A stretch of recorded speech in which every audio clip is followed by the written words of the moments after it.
자, 반갑습니다. 오늘 수요일, 목요일 수업이 들어있는 1반, 2반, 4반, 6반 학생들을 대상으로 원격 수업 진행하겠습니다. 수요일 학생들은 문제없이 그대로 이수하면 되고, 목요일 학생들 같은 경우에는 수능 때문에 하루가 빠져요. 원격을 하면 좋겠는데 수능 때문에 하루가 빠지는데 오늘 이 수업을 듣지 않으면 학교에서 보강을 1시간 해야 되는 상황이에요. 그래서 차라리 각자 편한 시간에 이 내용을 들으면 낫겠다 싶어서 선생님이 이제 포함을 좀 시켰습니다. 자, 양해 부탁드리고 전기에너지의 수송 지난 시간에 이어서 계속 가보도록 하겠습니다. 자, 교과서는 287쪽 열어주고 프린트도 해당되는 범위 같이 열어서 볼게요. 자, 우리가 지난 시간에는 지금 전력, 전압, 전류, 저항 이렇게 어려운 개념들에 대해서 살펴봤었죠. 발전소에서 얼마의 전력을 만들어내는데 이 전력 값은 우리가 P로 표현을 했었고요. 이 전력은 전압과 전류의 곱으로 나타낼 수가 있었죠. 그래서 우리가 전력 P는 전압 V 곱하기 전류 I로 나타낼 수가 있었어요. 그 다음에 이러한 전압은 다시 전류 곱하기 저항 값으로 나타낼 수가 있었습니다. 그래서 우리가 이거를 여기에 대입을 딱 하게 되면은 P는 I 제곱 R로 이렇게 정리가 되었던 거 기억납니까? 일주일 지나서 벌써 또 가물가물하면 안 돼. 자, 그런데 우리는 오늘 공부할 내용을 위해서 각 우리가 전력, 전압 이런 값들의 단위를 한번 생각해 보도록 할게요. 자, 전력의 단위는 와트입니다. 근데 우리가 단위 앞에는 이렇게 대괄호를 쳐줍니다. 그래서 전력의 단위는 와트. 그 다음에 전압의 단위는 볼트. 이렇게 나타내고요. 그 다음에 전류의 단위는 암페어, A. 이렇게 암페어 나타냅니다. 그 다음에 저항 같은 경우에는 이렇게 생겼어요. 저항. 우리가 이거를 옴이라고 읽습니다. 그래서 이렇게 단위까지 생각을 해주고 우리가 오늘 본격적으로 교과서 287쪽 들어갑니다. 밑에 자료실 내용이고요. 송전 전압이 달라진다면 전력 손실이 어떻게 달라질 것인가 지금 그 내용입니다. 그래서 쭉 한번 보면은 가와 나의 경우가 있어요. 똑같이 발전소에서 400만 와트라는 이 전력을 생산해냈어요. 그리고 이 발전소에서는 1만 볼트로 에너지를 전송합니다. 그런데 이 변전소에서 자 보세요. 송전을 40만 볼트로 하는 경우가 있고요.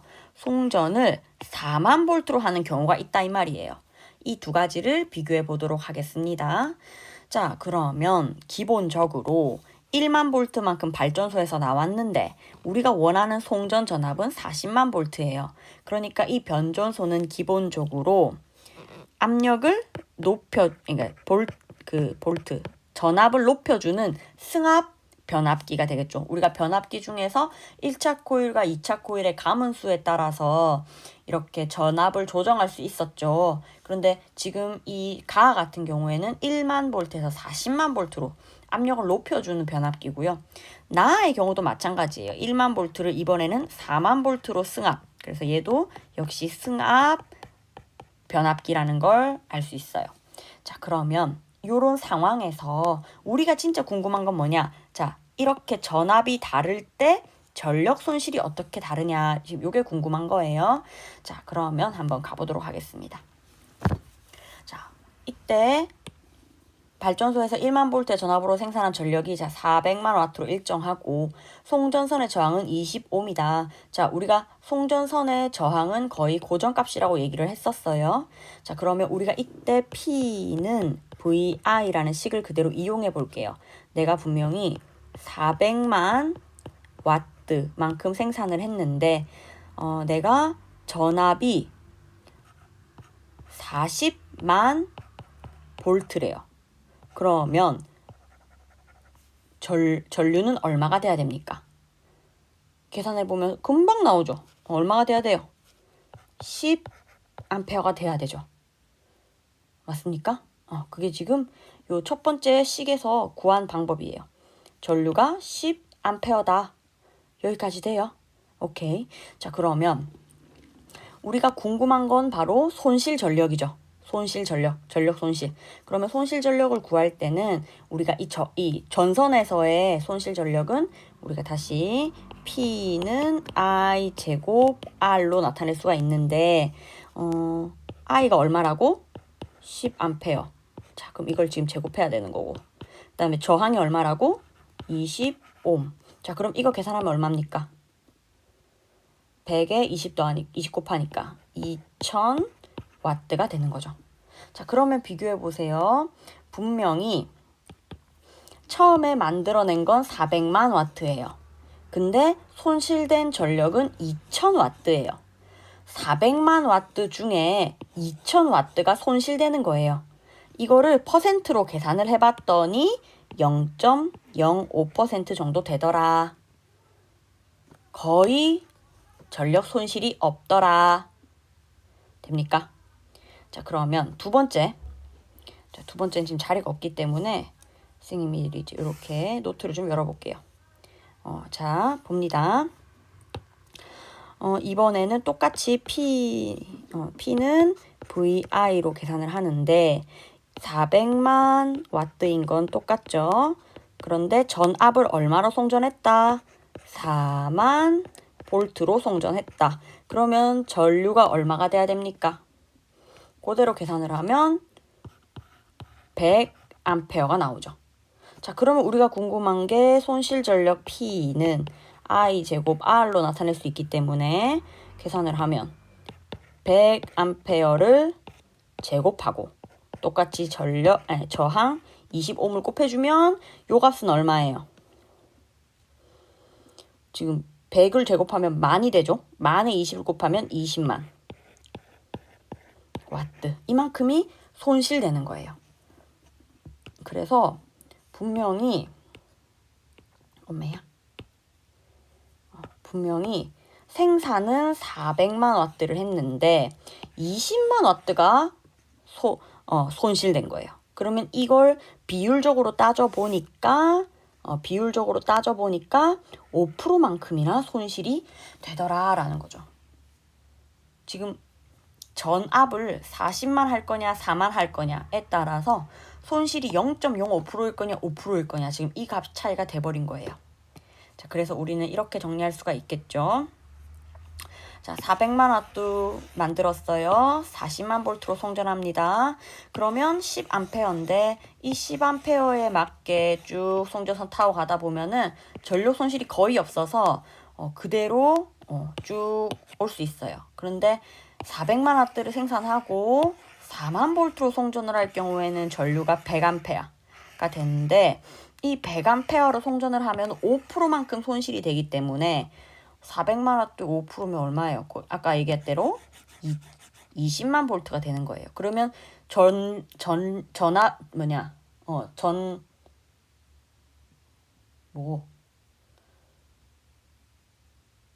쌤이 지금 멘붕 전력 그렇죠. 이렇게 단어 생각 안 날 때 있죠. 자, 전력이 5% 손실됐기 때문에 그 전력만큼 전압도 낮아지고 결국 우리 집으로 올 때 전류도 사라지고 전력이 손실되더라. 자, 요 내용을 이렇게 한번 확인해 봤습니다. 자, 그러면 우리 프린트에 있는 문제 2개 지금부터 같이 풀어보도록 하겠습니다. 자, 여러분은 기억해야 될 게 우리 그 1차 코일과 2차 코일의 가문수는 전압과 비례했죠. 다른 말로 우리가 프린트에 코일에 유도되는 전압은 코일의 가문수에 비례한다. 우리 이렇게 얘기를 했었습니다. 그래서 우리가 1차 코일과 2차 코일을 살펴보면 자, 1차 코일의 가문수 N1, 2차 코일의 가문수 N2. 자, 그런데 여기서 보면은 교류 전원이 연결된 1차 코일, 저항이 연결된 2차 코일. 이게 무슨 말입니까? 이 1차 코일로는 발전소에서부터 전기가 들어온다라는 거고요. 그죠? 그 다음에 저항이 연결된, 다른 전선이 연결된 2차 코일에서 만들어진 어떤 전압이 다른 가전기구라든지 다음 변압기로 이동한다. 그렇게 이해를 하면 되겠죠. 자, 우리가 이때 가문수의 비를 주면서 전압의 비를 구해봐라 이 얘기입니다. 자, 그러면 우리가 이렇게 했죠. N1 대 N2는 전압의 비와 일치하더라. 만약에 가문수가 10배다. 그러면 전압이 10배 높아지는 거고, 가문수가 뭐 절반이다. 그러면 전압도 절반으로 줄어들었죠. 자, 그러면 그걸 생각해서 자, 이쪽으로 옵니다. 자, 1차 코일에 감겨져 있는 전압이 V0일 때 기준이다 이 말이에요. 자, 그럼 보세요. 1차 코일에 100바퀴, 2차 코일에 200바퀴. 그러면 1차 코일의 전압이 V0일 때 2차 코일에서의 전압은 2V0가 되는 거죠. 2배. 그러니까 이렇게 되는 동안 지금 2배니까 1차 이 V0의 2배가 되는 거예요. 자, 계속 가볼게요. 200대 300이에요. 그러면 이거 지금 몇 배 더 많이 감긴 거예요? 1.5배 더 많이 감겼죠. 그러니까 기준이 되는 전압보다 1.5배다 이 말이죠. 자, 그러면 다음 200대 500이에요. 이거는 몇 배입니까? 2.5배 차이가 나네. 2.5배. 그러면 2.5V0가 되는 거죠. 그 다음 지금 300이고 나 얼마인지 몰라. 그런데 기준값의 3배라는데 그러면 요것도 몇 배가 돼야 돼? 3배. 그러니까 니은에서는 900이 들어가야 되는 거예요. 그러면 자, 기역 니은으로 옳은 거. 자, 기역에는 뭐라 쓰면 됩니까? 2.5V0. 자, 니은에는 900. 이렇게 값을 써주면 된다 말이죠. 자, 두 번째 문제로 넘어갈게요. 자, 두 번째 문제는 조금 그림이 깨졌는데 여러분 프린트 같이 보면 됩니다. 프린트에는 안 깨졌어요. 문제 천천히 읽어보겠습니다. 자, 그림은 실시간으로 수요를 파악하여 전력을 효율적으로 공급하는 지능형 전력망 스마트 그리드에 의해 발전소에서 변전소를 거쳐 공장에 전력을 공급하는 모습을 나타냈는데, 표는 낮과 밤의 변전소의 공급 전력과 송전 전압과 손실 전력을 나타낸 것이다. 오케이. 자, 이에 대한 설명. 자, 그러면 기읍 공장에서 소비하는 전력은 낮이 밤보다 적다. 지금 이거는 뭘 보면 알 수 있죠? 지금 낮과 밤에 공급하는 전력을 한번 보세요. 낮에는 P0인데 밤에는 2P0죠. 2배라는 거예요. 밤이. 소비하는 전력이 2배라는 거죠. 낮이 밤보다 적다. 이 말은 맞다. 다음 니은. 송전선에 흐르는 전류의 세기는 낮밤에 동일하다. 여기 지금 보면은 공급 전력 있고 송전 전압 있고 손실 전력 있는데 지금 송전 전류는 안 나타나 있네요. 그럼 우리가 전류를 구해보자. 우리 전류 어떻게 구하면 됩니까? P는 VI. 자, 그러면 낮에 생각해 볼게요. 자, 낮입니다. 자, 그러면 P0는 V0 곱하기 얼마? 이거 맞지? 낮 전류. 그러면 기준이 되는 값 그냥 우리가 I0를 넣는다고 합시다. 그러면 낮에는 I0만큼의 전류가 흘러요. 자, 그럼 밤에는 어떻게 될까요? P0인데 2P0가 되죠. 는 V0 똑같고요.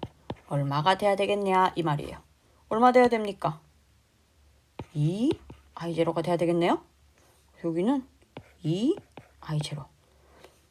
그래서 송전선에 흐르는 전류의 세기는 낮밤에 동일한 게 아니고 밤에 2배가 더 많이 흐르네요. 요거는 땡. 자, 그 다음 디귿. 기역은 0.1P0다. 자, 손실 전력을 구하라. 우리가 손실 전력 구할 때는 요 식을 이용했죠. P는 I 제곱 R. 근데 이 문제에서 낮이든 밤이든 전선의 종류는 동일하겠죠. 그렇기 때문에 낮이든 밤이든 지금 보이는 이 R 값은 동일한 거예요. 그러면 손실 전력은 뭐와 관련이 있다? 바로 이 전류와 관련이 있다. 자, 그러면 낮에는 손실 전력이 0.05 P0는 이제 I 제곱의 어떤 상수 R 이렇게 나온다 칩시다.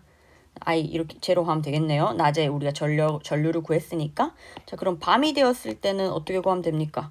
자, 이거 내가 구하고 싶어요. 자, 이건 어떻게? 2I 제로 제곱의 R이 되겠네요. 자, 그러면 R은 상수니까 상관없고 지금 I0에 2I0 제곱. 자, 그럼 2. 요거 제곱하면 얼마나 됩니까? 4가 되죠. 4I0 제곱 곱하기 R이 되는 거예요. 그러니까 지금 요만큼의 4배를 했다 이 뜻인 거죠. 그럼 여기에 4배를 하면 되는 거죠. 그러면 0.2P0가 되겠네요. 그래서 여기는 땡 0.2P0다. 이렇게 써줘야 된다는 거죠. 자, 만약에 여기서 이렇게 질문을 하는 학생들이 있어요. 선생님, 내가 손실 전력 구할 때 똑같이 요 식 말고 이 식 쓰면 안 돼요? 라고 물어본 학생들도 있어요. 물론 써도 됩니다. 근데 복잡해요. 왜냐? 우리가 지금 앞에서 배웠지만 사실 이 송전 전압 혹은 발전소의 전압, 송전 전압은 IR로 우리가 표현이 됐었잖아. 그 말이 무슨 말이냐면 이 R이 상수라고 치면 이 전류가 2배가 되면 전압도 2배가 된다. 뭐 이런 비례 관계를 의미해요. 그래서 지금처럼 만약에 이 문제에서 요 식으로 이해를 하고 싶어요. 그러면 I의 변화량과 V의 변화를 같이 생각해 줘야 되는 거예요. 그러니까 이 I가 2배가 되면 V도 2배가 되니까 곱하면 4배가 된다. 이렇게 값은 똑같아요. 선생님, 요건 뭐예요? 이건 송전 전압이고 우리 이제 손실된 전압을 구해야 되니까 전선에서의 전류와 그 전선에서의 전압을 모두 고려해서 전력을 구해야 되는 거예요. 그래서 그 과정이 좀 복잡하기 때문에 물리든 수학이든 쉽게 계산을 하려면 고정값을 주고 하나의 변수로 값을 구하는 게 쉽겠죠. 그래서 저항이라는 하나의 고정된 변수를 두고 I의 변화에 따라서 전력의 변화를 구하는 이 식이 모든 걸 아울러서 편하게 우리가 쓸 수 있는 식이죠. 만약에 고집 부려서 선생님 저 요거 쓸래요 한다면 I의 변화에 따른 V의 변화까지 생각해서 이 P를 구해야 되는 거예요. 그런 부분 때문에 선생님이 전력 손실 전력 문제를 구할 때는 그냥 요거 써라. 손실 전력 구할 때는 요거 써라. 요게 더 간단하다. 왜냐하면 여기에서 이 식은 이미 이 V는 IR이라는 값을 넣어서 만들어낸 식이기 때문에 I의 변화와 V의 변화를 모두 고려한 식이기 때문에 요게 훨씬 깔끔하다. 이렇게 정리를 할 수 있겠습니다. 자, 지금 일단 시험 범위는 다 나갔어요. 한 장 넘겨보면 교과서 한 장 넘겨보면 288쪽이 있는데 효율 어디까지? 288쪽 보면은 효율적이고 안전한 전력 수송 해가지고 쫙 있고 289쪽까지 개인적으로 보고 시험 대비를 하면 되겠습니다. 그 다음에 우리가 이제 다음 주에 학교에서 만나면 실험을 하게 될 거예요. 지금 여러분 교과서 어디 피냐면 278쪽 핍니다. 교과서 278쪽 펴요. 그래서 실험을 할 건데 그 실험을 들어가기에 앞서서 선생님하고 미리 조금 아주 한 5분? 지금으로부터 5분 정도 그냥 시간을 써서 한번 해보도록 할게요. 프린트는 1쪽입니다. 프린트 1쪽 교과서. 자, 프린트 1쪽에 바로 이 2개 그림, 전류와 자기장 요 그림만 하고 넘어갑니다. 일단 선생님 여기에 도선을 하나 가지고 왔는데 중학교 때 공부 열심히 한 학생들 아니면 그냥 과학 시간에 눈 뜨고 있었던 학생들 다 할 수 있어요. 전류, 하나의 도선이 있고요. 지금 보이는 오른쪽에 얘가 뭘까요? 얘가 전지예요, 전지. 건전지. 대신에 긴 짝대기랑 짧은 짝대기가 있는데 긴 짝대기가 플러스고 짧은 짝대기가 마이너스라는 거 기억해 주시고요. 자, 왼쪽에 얘는 뭘까요? 얘가 바로 스위치죠. 지금 그린 대로라면 이 전선에는 전기가 들어오지 않습니다. 스위치가 열려 있는 그림이니까. 대신에 이제 얘를 닫아주면 잘 전류가 흐르겠죠. 자, 마지막으로 얘 6시 방향에 있는 이 동그라미는 뭘 의미할까요? 맞아요. 전구죠, 전구. 그래서 우리가 이렇게 전류를 회로도에 한번 나타내 보았습니다. 아니, 전류? 이 도선을 회로도에 한번 나타내 보았습니다. 자, 두 번째로 우리가 자기장 이야기를 할 건데, 전기와 자기는 뗄래야 뗄 수가 없어요. 전기가 흐르면 자기장이 만들어지고요. 자기장이 변하면 전기가 유도돼요. 우리가 화력발전소, 무슨 발전소 전부 다 이런 자기장의 변화에 의해서 전류가 유도되는 그런 원리를 이용하는 거예요. 그래서 자기장 한번 보는데, 자기장의 뜻부터 한번 생각을 해본다면, 자기장, 이게 마당장자잖아. 그래서 어떤 영역을 의미하는 겁니다. 자기장에 영향을 받는 영역, 이게 자기장입니다. 그리고 그 자기장의 어떤 힘, 자기장이라고 하는 거를 표현하기 위해서 우리가 이렇게 선으로 그림을 그려놓은 거예요. 엄밀하게 말하면 여러분 눈에는 자기장이 보이지 않죠? 그래서 이렇게 선으로 나타냈어요. 이 선을 자기력선이라고 합니다. 초등학생들은 이렇게 눈에 보이지 않는 걸 상상하기 힘들어해요. 그래서 철가루를 뿌려서 이런 자기력선을 보이는 듯하게 실험을 하는 거죠. 그런데 우리는 상상할 수 있습니다. 자기력을 선으로 그려놓은 자기력선. 이렇게. 자, 그러면 여기서 N극과 S극이 있을 때 늘 우리는 뭘 생각해야 된다? N극에서 나와서 S극으로 들어가는 이런 상황. 그러니까 이렇게 연결이 되겠죠. 요거 절대 잊어버리면 안 되고요. 자, 그 다음에 좀 지저분하니까 지우도록 할게요. 이 뿜어져 나오는 자기력선을 봤을 때 어디에서 자기장이 가장 강할까? 바로 양극 근처예요. 그런데 우리가 이렇게 자기장이 강하다. 그 이유를 요런 그림으로 표현해 볼 수 있어요. 선생님이 네모 박스를 그렸는데 첫 번째 네모 박스 안에는 자기력선이 하나, 둘, 셋, 넷, 5개 지나가요. 조금 더 극에서 멀리 떨어져 있는 네모 안에는 3개의 자기력선이 들어가죠. 그 다음 더 멀리 떨어져 있는 네모 안으로는 자기력선이 하나 지나갑니다. 자, 그러면 우리가 자기력선의 밀도라는 개념으로 표현을 해볼게요. 자기력선의 밀도. 우리가 밀도라고 하는 건 어떻게 배웠죠? 물질의 밀도. 그러면 어떻게 돼요? 단위 부피 안에 얼마의 질량이 들어있느냐. 그게 그 물질의 밀도죠. 자기력선의 밀도는 단위 공간 안에 얼마나 많은 자기력선이 지나가는가예요. 그러니까 자기 이 자석의 극에 가까울수록 자기력선의 밀도가 높은 거예요. 자기력선의 밀도가 높은 건 자기장이 강하다는 뜻인 거죠. 여러분이 중학교 때 공부했던 그 N극이나 S극 가까이에 가면 자기장이 강하다라는 것을 자기장의 밀도가 크기 때문이다. 이렇게 표현을 해본 겁니다. 그래서 자기장의 이렇게 자석의 극에 가까우면 자기장이 강하고 자석의 극에서 멀어지면 자기장이 약해진다. 이렇게 자기장의 변화를 우리가 밀도로 표현을 해본 거예요. 자, 그러면 요 내용을 바탕으로 우리가 다음 시간에 실험을 해보도록 할 겁니다. 실험은 10분 내외로 끝날 거고 그 실험을 하고 나면 279쪽 하고